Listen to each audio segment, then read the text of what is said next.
Opening your movie with a naked woman pulling a cell phone out of her hoo-ha is a bold statement, but even bolder when you think about the fact this movie's set in the Spy Kids universe. It's day 106 of 365. Today's movie, Machete. Hola, amigos.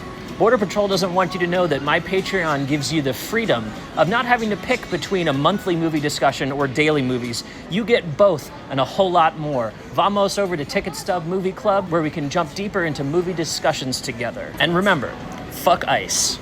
Directed by Robert Rodriguez and starring Danny Trejo, Jessica Alba, Michelle Rodriguez, and a whole host of other people that you definitely know, including Robert De Niro. You did hear that right. This is technically set in the Spy Kids universe because he plays Machete in those movies. Now, I do know that this was based on the fake trailer that he made for the Grindhouse double feature with Quentin Tarantino. His movie was Planet Terror.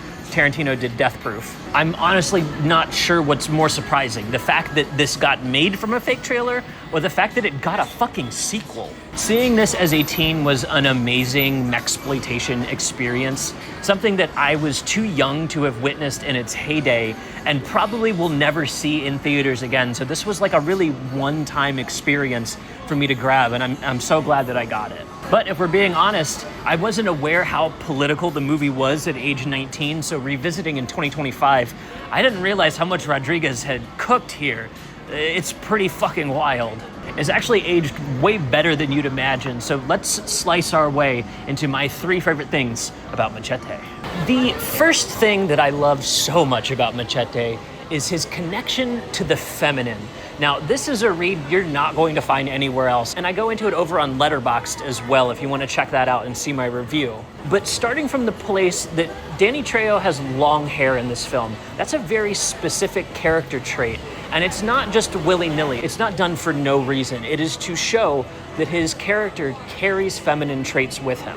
Now, I don't mean that he is girly, and so let's dive a little deeper into what I'm talking about here. There's a scene about halfway through the movie where Michelle Rodriguez's character uses an egg on Danny Trejo to perform some kind of healing magic. This leads to a bit where the egg is fried underneath the bed after they, I'm assuming, had very hot, passionate sex. This is not the only bed that Danny Trejo ends up in. And across the movie highlights that women feel safe with him. Even if they're diametrically opposed to him, they feel safe and attracted to him. This is unique for action heroes of this time because, as we talked about in the Expendables video, usually machismo is extremely gay.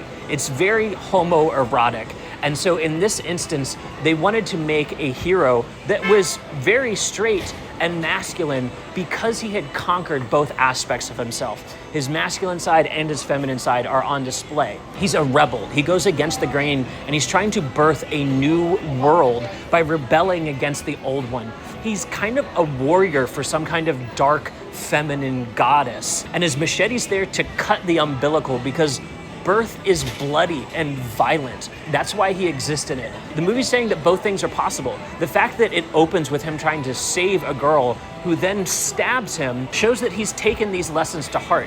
Even if this is someone that might potentially turn against him, he's still there to do the right thing. When he walks into the presence of Lindsay Lohan and her mother, they're instantly attracted to him without him even saying a word. Now, this is kind of done for comedy in that specific bit, and it also is a reference to aspects of the trailer. Almost every sequence from the trailer is represented within the movie, but there's a deeper context to each of them. These women are used to being around a fragile, egoed, anti-masculine man. So when Machete shows up, he's able to pull them into a sense of security, that kind of aura that he has with almost no explanation other than the fact that he's deeply in touch with his feminine side. Now, when you think about the fact that maternity and matriarchy are deeply important to Mexican people, think they're Catholic, they worship Mother Mary.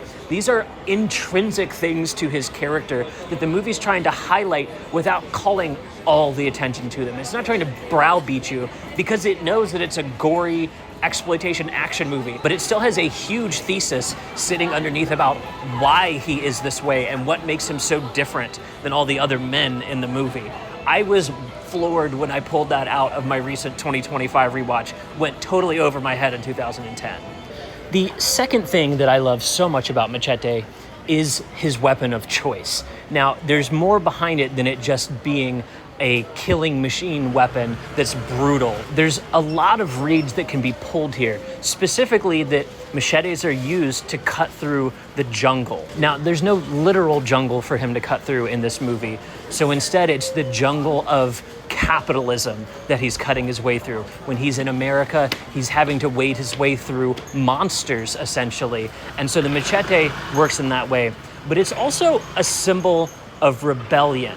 Now, check this out. The guillotine is what we would normally think of for rebelling against the government, taking down people from power, and killing them French style. But that only happened in France in that way and wasn't as really widespread around the world. Now, a machete can be used in the exact same way. When you look at places like Africa and South America, the machete is basically the tool of rebellion. And that's the way it's being used here. He is acting out against these really unfair, brutal, cruel systems that would use things like sniper rifles to take out politicians, to twist things against immigrants. And instead, he's rallying behind that. This is a very intentional weapon choice, and I love that he uses many other weapons across the movie, and it's not until the very end where he's going up against Steven Seagal's character, a perfect casting here, by the way, and I would never say that about almost any other Seagal role except this one. He's going up against appropriation. This is a white man using Asian weapons against a Mexican man using Mexican weapons of rebellion. Oh, this is just chef's kiss so good. The question then becomes, what is he rebelling against? And we'll get into that in our next point.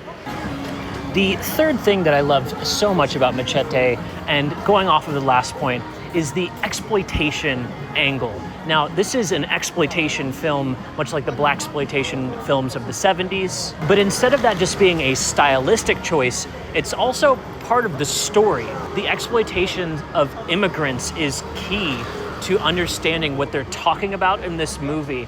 And the fact that it becomes part of a grander conspiracy means it's also part of the plot. When you bake something into the plot, the story, the experience, and the artistry, you have something really, really powerful. This is a movie making a statement. And especially in 2010, it's kind of crazy how much that statement is still relevant even 15 years later. The movie opening with a montage of ICE agents feels that much more apt here in 2025, where my previous hometown of Portland is now crawling with them. Machete being a Mexican character then makes him part of this illegal immigrant experience where he's not allowed to be in the United States and not allowed to be working. He's called a day laborer throughout the entire first half of the movie. The army he recruits is federales and people that are similar to him, picked up off the street through the communities that they've built when he's already arrived in America. This angle takes the movie from just being a kooky little one-off based off of a fake trailer and turns it into a real message. There's actually weight underneath this movie, not only in the way they created the characters, like I mentioned with his femininity, but the way that they express this story and what it's about. Part of the exploitation movie genre is that kind of very visceral revenge. This is something even Tarantino dips into with Inglourious Basterds. This is basically the Mexican version of Inglourious Basterds, and that is really fucking dope, if you ask me. On top of that, being made by a Mexican filmmaker, someone who's known for doing this all on his own. Rodriguez is the one-man army. He is El Mariachi. He can make the music, he can make the movie, he can write the script, he can find and do everything within it. That, to me, really speaks highly of his skills that he was able to craft while in Mexico, and then he came to America with that. So this is a personal story for him as well. For a movie to work on that many levels and then to get kind of passed over is kind of sad to me. It did eventually get a sequel, and we're still waiting for Machete Kills Again. Hopefully this time in space, if you've seen the second film. I just really hope that we do get the third one, because at least from this first movie, there's really something to say here. It's not just a one-off funny thing. There's a real heart and message behind it, and maybe makes this one of my favorite Rodriguez films ever. But what do you think? Do you like Machete? Have you checked out others of Rodriguez's work? He's a really interesting director, if nothing else. And he's almost always guaranteed to either be a win for the kids or a bloody good time. Speaking of bloody, we're gonna keep things gory with our next movie. We're talking Resident Evil Afterlife. Te veré mañana. Adios.